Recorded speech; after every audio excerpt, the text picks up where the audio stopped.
This is seriously your specialty, and it's a perfect day. A lot of people across the country, Mike, not sure what to feel, what to believe, how serious is it? Is North Korea actually nuclear?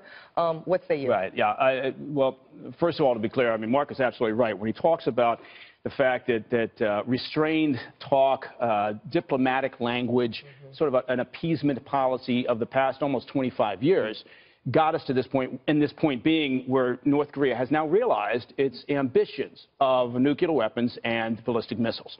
So we have that going for us. So can I stop you? Because some sure. people I'm hearing, this is from my callers on my radio show and just in general, Rex Tillerson kind of pushing back, saying that maybe North Korea is not nuclear, but you're saying that... No, what I'm saying is they have managed to exceed expectations. Got it. The DIA assessment, Defense Intelligence Agency's assessment, they tend to be very thoughtful and fairly conservative in their assessments, and so I would take them almost at their word at this point in their latest assessment, which puts them... And now, do they have the reentry capability? In other words, they can put a miniaturized weapon, they have that, onto a ballistic missile, they have that. Can it survive reentry into the atmosphere? Well, that's the least of the lifts that they have to go through.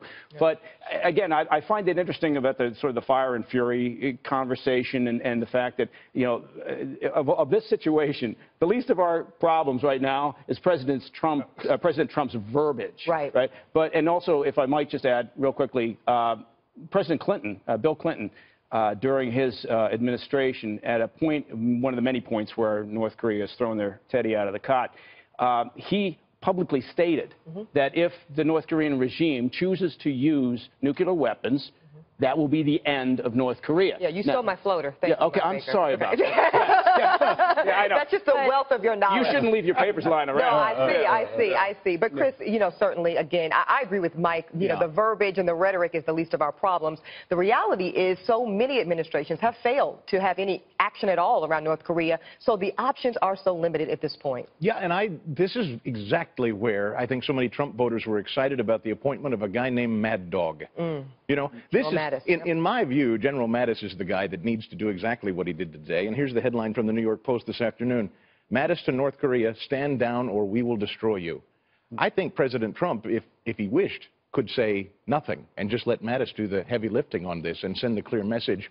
I'll call the shots, I'll make the decisions, but I've clearly got guys in my corner that are ready to act if you won't stand down. Well, I think the rhetoric actually makes a huge difference because it sounded like he was potentially drawing a red line, saying if you threaten us again, fire and fury, that means do something about it. And then they came out and said, yeah, we're going to get Guam. Does that mean that we look like we're bluffing? Once you say something like that, it could be easily interpreted as a red line. So it's not the rhetorical, but the rhetoric itself, but the actual implications of what that Can I ask you this, because I think that's a very fair point. Yeah, we can't just be talking for the sake of talking. It has to be backed up with action if we're going to put that out there.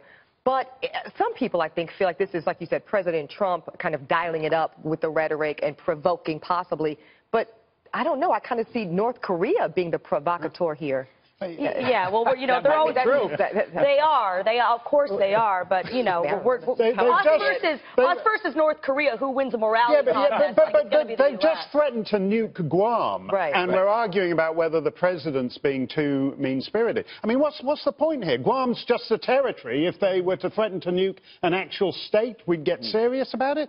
I mean, when you were talking about the callers on your radio show, Ebony, we're splitting hairs here. We're arguing about whether they can merely nuke Guam or whether they can nuke Cleveland. And there's no point arguing about where on that continuum we are. Mark raised a really good point at the beginning, which also is getting kind of very little coverage right now. Because nobody really wants to think about it, much like we didn't want to think about North Korea developing this capability, which is that if you allow a nation to do what they want to do, and we did over the period of years, no doubt about it, our foreign policy didn't work, then they will reach their end game and you shut down your options. We are in the same position, and I will bet a three-piece suit, Chris, that we will be having the same conversation about Iran prior to the next presidential election. Great point. And so we have to be very careful about how we deal with this right now. We don't want to be bellicose. I agree with you about the verbiage and about the rhetoric, and the words have to mean something. But we have to understand that aside from the sanctions, right? Aside from being very aggressive now, it's time to stop being overly diplomatic with China. We have to be very aggressive with China and explaining that this is one of those few occasions where we have mutual shared interests. We have to think very seriously about the very few options we have from a military perspective. Mike, do you think this moment is kind of the, is the indicator of what national security under President Trump is going to feel like and look like and sound like? Well, I mean, it's a very interesting question, but to be fair, we are here because of the last handful of administrations. Oh, sure. I'm not faulting the president. So, I'm just asking, like, if you think this is an indicator, right. like we're connecting the dots around it's North Korea today, is it Iran, is it all of these other huge... Well, President Trump may be unfortunate in the sense that he is sitting in the chair at a point where North Korea and all this past effort on the part of that, and also coming up Iran, is going to come to fruition from their perspective under his administration. Strangely absent is China, as you bring up. China really seems to have been missing in this discussion so far, and where do they come down on this? Should we act? Well, it suits China to have North Korea where it is. And it suits and North Korea suits every other nation because it's sending the crazy countries of the world, of which there are dozens, the message that if you go nuclear, America can't touch you. And that's a bad message. I think they want respect, right? That's why they want to go nuclear in the first place. They want to play with the big dogs, and certainly I think the engagement makes them feel good about that level. But China, where are they? To me, they have been the greatest enablers of North Korea's ability to get to this level. And that's why I really feel some kind of way, really, towards these continued efforts, and correct me if I'm wrong here, Mike, to kind of continue to engage them, to kind of play along with us. I mean, at what point do we have to stop that? Well, no doubt we have to continue that. We can't stop that. We have to understand that we may be getting to a point, and China, I think, is signaling with that vote over the weekend for that U.S. drafted resolution, that they realize there's a shift here. There's a problem here. And I think they're starting to see that, yes, it was in their advantage to enable North Korea for a long time. It may not be in their advantage now in the very short term.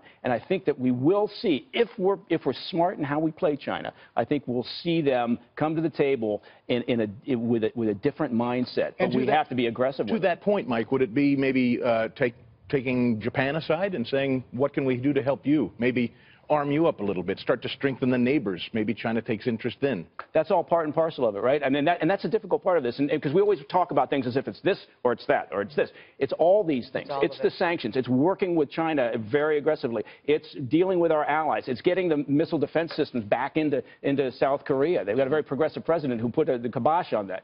Kibosh. Yeah, it's a technical term. Yeah, it's a nuclear weapons term. It's kibosh, isn't it? But once again, Mike, I completely agree. That's where we've been going wrong. We should have put the kibosh on them. No, the problem, though, when you say, oh, can't we persuade Japan to militarize and everything, we have a ridiculous situation in that where the world's wealthiest nations can't defend themselves, and absolute economic basket cases whose GDP is barely measurable are becoming nuclear powers. Well, how long do you think that arrangement is going to last? We can defend ourselves. No, but Japan can't. Right, Australia, maybe.